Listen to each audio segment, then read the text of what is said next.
السلام علیکم ورحمۃ اللہ وبرکاتہ۔ کیسے ہیں دوستوں آپ لوگ؟ امید ہے کہ خیریت سے ہوں گے۔ آج کی ویڈیو میں بتانے جا رہے ہیں کہ ہمارے نبی کی پیدائش جب ہوتی ہے تو کیا معاملہ رہتا ہے یا حالات رہتے ہیں۔ حضرت عبداللہ ابن عباس کہتے ہیں حضور نبی کریم صلی اللہ علیہ وسلم اس دنیا میں تشریف لائے تو آپ کی آنول نال کٹی ہوئی تھی، یعنی وہ چیز جب بچہ پیدا ہوتا ہے تو جس کو دائی کاٹتی ہے وہ کٹی ہوئی تھی، اور آپ ختنہ شدہ بھی تھے۔ عام طور پر بچے پیدا ہوتے ہیں تو ختنہ شدہ نہیں رہتے، لیکن ہمارے نبی کی جب پیدائش ہوئی تو وہ چیز بھی کٹی ہوئی تھی جو بچہ پیدا ہونے کے بعد دائی کاٹتی ہے، اور دوسری چیز یہ کہ آپ ختنہ شدہ بھی تھے۔ جناب عبد المطلب یہ دیکھ کر بے حد حیران ہوئے اور خوش بھی۔ وہ کہا کرتے تھے کہ میرا بیٹا نرالی شان والا ہوگا۔ سبحان اللہ۔ ہمارے نبی کے دادا، چونکہ والد صاحب کا تو پیدائش سے پہلے انتقال ہو گیا تھا، تو دادا کیا کہا کرتے تھے؟ میرا پوتا، پوتے کو بیٹے بولتے تھے کہ یہ بیٹا میرا نرالی شان والا ہے۔ آپ کی پیدائش سے پہلے مکہ کے لوگ خشک سالی، قحط سالی کا شکار تھے، لیکن جو ہی آپ کے دنیا میں تشریف لانے کا وقت قریب آیا، ہمارے نبی کے آنے سے پہلے بیماریاں پھیلے ہوئے تھی، خشک سالی کا لوگ شکار تھے، لیکن جیسے آپ کی ولادت کا وقت قریب آیا، بارشیں شروع ہو گئیں، خشک سالی دور ہو گئی، قحط سالی دور ہو گیا، درخت ہرے بھرے ہو گئے، پھلوں سے لد گئے، زمین پر سبزہ ہی سبزہ نظر آنے لگا۔ سبحان اللہ۔ پیدائش کے وقت آپ اپنے ہاتھوں پر جھکے ہوئے تھے، سر آسمان کی طرف تھا۔ ایک روایت کے الفاظ یہ ہے کہ گھٹنوں کے بل جھکے ہوئے تھے، مطلب یہ کہ سجدے کی حالت میں آپ پیدا ہوئے۔ سبحان اللہ۔ حضور علیہ السلام ارشاد فرماتے ہیں جب میری والدہ نے مجھے جنم دیا تو ان سے ایک نور نکلا، اس نور سے شام کے محلات جگمگا گئے۔ آپ صلی اللہ علیہ وسلم کی والدہ سیدہ آمنہ فرماتی ہے کہ محمد صلی اللہ علیہ وسلم کی پیدائش کے وقت ظاہر ہونے والے نور کی روشنی میں مجھے بصرہ میں چلنے والے اونٹوں کی گردنیں تک نظر آنے لگی۔ سبحان اللہ۔ ہمارے نبی کی ماں فرماتی ہے کہ جب میرا بیٹا محمد پیدا ہوا تو میں نے دیکھا کہ ان سے ایک نور نکلا، جس نور سے میں نے دیکھا کہ بصرہ بہت دور تھا۔ سرکار کی ماں فرماتی ہیں کہ اس نور سے میں نے دیکھا کہ بصرہ میں جو اونٹ چل رہے ہیں ان کی گردنیں مجھے نظر آنے لگی، نبی کے نور سے۔ علامہ سہلی نے لکھا ہے کہ جب آپ صلی اللہ علیہ وسلم پیدا ہوئے تو آپ نے اللہ کی تعریف کی۔ ایک روایت میں یہ الفاظ آئے ہیں اللہ اکبر کبیرہ والحمدللہ کثیرہ وسبحان اللہ بکرۃ واصیلا۔ اللہ تعالیٰ سب سے بڑا ہے، اللہ کی بے حد تعریف، اور میں صبح و شام اللہ کی پاکی بیان کرنے والا ہوں۔ سبحان اللہ۔ میں صبح و شام اللہ کی پاکی بیان کرتا ہوں۔ آپ کی ولادت کس سن ہوئی؟ اس بات پر سب کا اتفاق ہے کہ وہ پیر کا دن تھا۔ آپ صبح سویرے دنیا میں تشریف لائے۔ اب یہاں پہ ایک سوال پیدا ہوتا ہے کہ ہمارے نبی جب پیدا ہوئے تو وہ صبح صادق کا وقت تھا، یعنی ایسا وقت تھا کہ رات گزر رہی تھی اور دن آنے والا تھا۔ تو ایسا کیوں نہ ہوا؟ ہمارے نبی مکمل دن ہی میں پیدا کیوں نہیں ہوئے، یا مکمل رات ہی میں پیدا کیوں نہیں ہوئے؟ لیکن ہمارے نبی ایسے وقت میں پیدا ہوئے کہ رات جا رہی تھی، دن آ رہا تھا۔ تو اس میں مصلحت یہ تھی کہ اگر ہمارے نبی مکمل دن کے اجالے میں پیدا ہوتے تو دن یہ چیلنج کر دیتا اے رات تیری کوئی حقیقت نہیں، تیرا کوئی وجود نہیں، اس لیے کہ نبی مجھ میں پیدا ہوئے ہیں۔ اور اگر مکمل رات کے اندھیرے میں ہمارے نبی پیدا ہوتے تو رات یہ چیلنج کر دیتا اے دن تیرا کوئی وجود نہیں، تیری کوئی حقیقت نہیں، اس لیے کہ نبی ہم میں تشریف لائے ہیں۔ اس لیے ہمارے نبی ایسے وقت میں تشریف لائے، صبح سویرے کے وقت میں تشریف لائے کہ رات کا اندھیرا جاتے جاتے نبی کی زیارت کر لے، اور دن کا اجالا آتے آتے نبی کی زیارت کر لے، اور دونوں میں انصاف ہو جائے۔ سبحان اللہ۔ یہ تھی مصلحت کہ نبی ایسے وقت میں تشریف لائے کہ دن کا اجالا بھی دیکھ لے اور رات کا اندھیرا بھی نبی کی زیارت کر لے۔ آپ 12 ربیع الاول شریف پیر کے دن صبح صادق کے وقت پیدا ہوتے ہیں۔ ہمارے نبی کریم صلی اللہ علیہ وسلم عام الفیل، جو کہ میں نے بتایا تھا ہاتھی والا واقعہ، اس واقعے کے چند دن بعد پیدا ہوئے۔ آپ جس مکان میں پیدا ہوئے وہ صفا پہاڑی کے قریب تھا۔ حضرت کعب احبار روایت کرتے ہیں کہ میں نے تورات میں پڑھا تھا کہ رسول اللہ کی پیدائش مکہ میں ہوگی۔ یہ کعب پہلے یہودی تھے، اس لیے تورات پڑھا کرتے تھے۔ حضرت کعب چونکہ ہمارے نبی پر ایمان لائے تھے، لیکن ایمان لانے سے پہلے یہ کیا تھے؟ یہودی تھے، اس لیے وہ توریت پڑھا کرتے تھے۔ دنیا میں آتے ہی حضور اکرم صلی اللہ علیہ وسلم روئے۔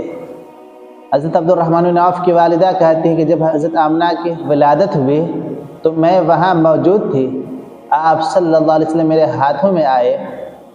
یہ غالباً دایا تھی، ان کا نام شفا تھا۔ فرماتی ہیں جب آپ میرے ہاتھوں میں آئے تو روئے۔ آپ کے دادا عبد المطلب کو آپ کی ولادت کی اطلاع دی گئی۔ آپ کے دادا کو بتایا گیا کہ آپ کو پوتا پیدا ہوا ہے۔ وہ اس وقت خانہ کعبہ کا طواف کر رہے تھے۔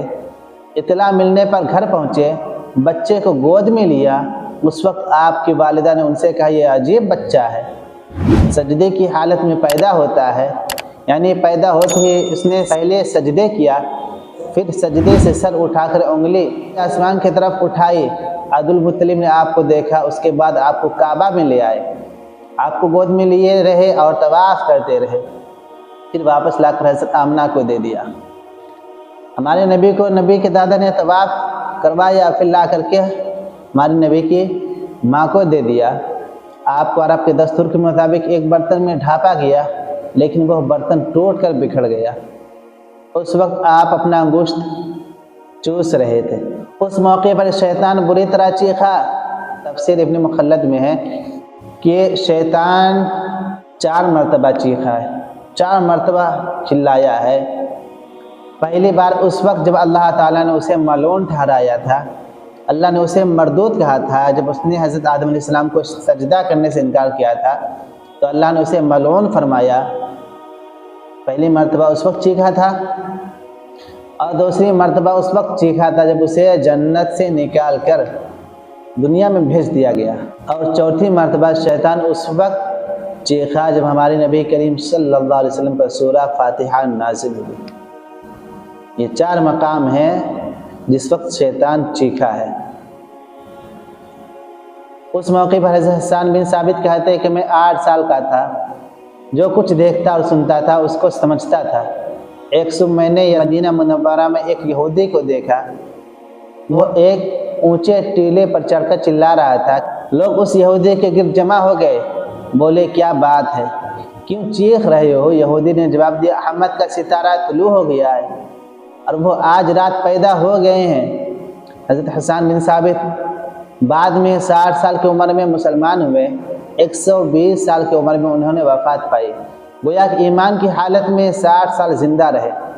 بہت اچھے شاعر تھے، نبی کریم صلی اللہ علیہ وسلم کی اپنے اشعار میں تعریف کیا کرتے تھے، دشمنوں کی برائیاں کرتے تھے، غزوات کے موقع پر اشعار کے ذریعے مسلمانوں کو جوش دلاتے تھے، طاقت دلاتے تھے، جوش و خروش کے ساتھ تیار کرتے تھے۔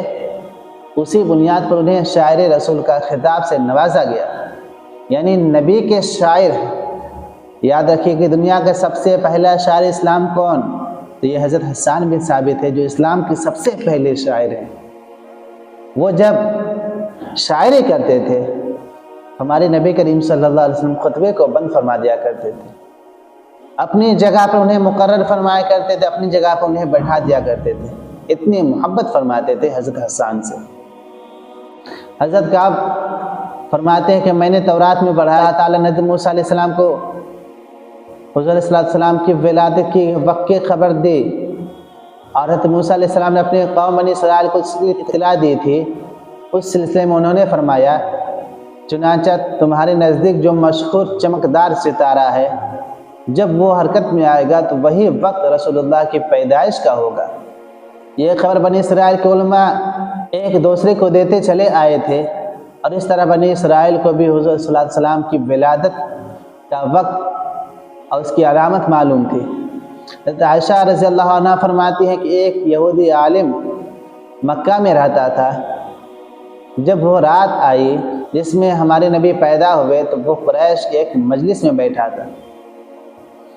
پیارے دوستو غور سے سنیے گا میں کیا کہہ رہا ہوں۔ حضرت عائشہ فرماتی ہیں کہ ایک یہودی عالم مکہ میں رہتا تھا، جب وہ رات آئی جس میں ہمارے نبی پیدا ہوئے تو وہ یہودی عالم قریش کے ایک مجلس میں بیٹھا ہوا تھا۔ اس نے کہا کیا تمہارے یہاں آج کوئی بچہ پیدا ہوا ہے؟ اس یہودی عالم نے کیا پوچھا لوگوں سے کہ اے لوگوں کیا تمہارے یہاں آج کوئی بچہ پیدا ہوا ہے؟ لوگوں نے کہا ہمیں معلوم نہیں۔ اس پر اس یہودی نے کہا میں جو کچھ کہتا ہوں اسے اچھی طرح سن لو، آج اس امت کا آخری نبی پیدا ہو گیا ہے اور قریش کے لوگوں وہ تم میں سے ہے، یعنی وہ قریشی ہے، اس کے کندھے کے پاس ایک علامت ہوگی، یعنی مہر نبوت ہوگی، نبوت کا مہر لگا ہوگا، اس میں بہت زیادہ بال ہیں، یعنی وہ جو نبی ہوگا اس کے بہت زیادہ گھنے بال ہوں گے، اور یہ نبوت کا نشان ہے۔ اور نبوت کی دلیل ہے اس بچے کی ایک علامت یہ ہے کہ وہ 2 رات تک دودھ نہیں پیے گا۔ ان باتوں کا ذکر اس کی نبوت کی علامت کے طور پر قرآن کتب میں موجود ہے۔ عالم کیا کہتا ہے کہ یہ سب نشانیاں ہیں، اور یہ نشانیاں جو میں تمہیں بتا رہا ہوں ویسے ہی نہیں بتا رہا ہوں بلکہ یہ قرآن کتابوں میں موجود ہیں۔ یہودی عالم نے جب یہ باتیں بتائی تو لوگ وہاں سے اٹھے۔ ان لوگوں کو یہودی کی باتیں سن کر بہت حیرانی ہوئی تھی۔ جب وہ لوگ اپنے گھروں میں پہنچے تو ان میں سے ہر ایک نے اس بات کی اطلاع اپنے گھر والے کو دی، اپنے گھر والوں سے پوچھا۔ عورتوں کو چونکہ حضرت آمنہ کے ہاں بیٹا پیدا ہونے کی خبر ہو چکی تھی، جب لوگ اپنے اپنے گھر گئے، اپنے گھر والوں سے معلوم کیا، تب عورتوں نے جواب دیا۔ عورتیں حضرت آمنہ کے گھر آئی تھی اور حضرت آمنہ کے یہاں کے حالات ان کو معلوم تھا کہ ان کی یہاں ایک بچہ پیدا ہوا، اس لیے مردوں نے اپنی عورتوں سے کہا چلو ہمیں بھی اس بچے کو دکھاؤ۔ لوگ اسے ساتھ لیے حضرت آمنہ کے گھر آئے، ان سے بچہ دکھانے کی درخواست کی۔ آپ نے بچے کو کپڑے سے نکال کر انہیں دے دیا۔ لوگوں نے آپ کے کندھے پر سے کپڑا ہٹایا۔ یہودی کی نظر جو ہی مہر نبوت پر پڑی، وہ یہودی عالم جو بچے کی جانکاری لے رہا تھا اس کی نگاہ جو ہی نبوت کے مہر نبوت پر پڑی، وہ فوراً بے ہوش ہو کر زمین پر گر پڑا۔ اور جیسے اسے ہوش آیا لوگوں نے اس سے سوال کیا تمہیں کیا ہو گیا تھا، تم کیوں بے ہوش ہو گئے تھے؟ جواب میں اس نے کہا میں اس غم سے بے ہوش ہوا تھا کہ میری قوم سے نبوت ختم ہو گئی، اور اے قریشی اللہ کی قسم یہ تم پر زبردست غلبہ حاصل کرے گا اور اس کی شہرت مشرق سے مغرب تک ہو جائے گی۔ وہ یہودی عالم کیا کہتا ہے کہ میں اس لیے بے ہوش ہو گیا تھا کہ میری قوم جو بنی اسرائیل ہے اس سے نبوت ختم ہو گئی، چونکہ یہ آخری نبی ہے، لیکن اے قریشیوں یہ آخری نبی تم میں آئے ہیں، اور میں تمہیں بتاتا ہوں کہ یہ ایسا نبی ہے کہ جس کی شہرت کا ڈنکا مشرق سے لے کر مغرب تک ہو جائے گی، پوری دنیا میں اسلام پھیل جائے گی۔ سبحان اللہ، یہ ہماری نبی کی پیدائش کا واقعہ ہے۔ اس سے آگے کل ملتے ہیں پھر سے کل کسی اور ویڈیو میں، تب تک کے لیے اللہ حافظ۔